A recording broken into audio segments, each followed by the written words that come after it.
Penghasilan hotel ayahnya capai 12 miliar, Tamara Blazinski pilu tak kebagian, padahal punya saham 20%.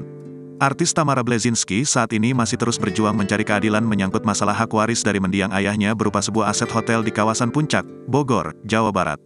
Tamara Blazinski disebut-sebut menjadi korban penggelapan aset milik keluarganya itu yang dikuasai oleh kakak tirinya, Richard Blazinski alias Rick Blazinski. Diketahui, Tamara Blazinski mendapat saham 20% dari hotel warisan ayahnya.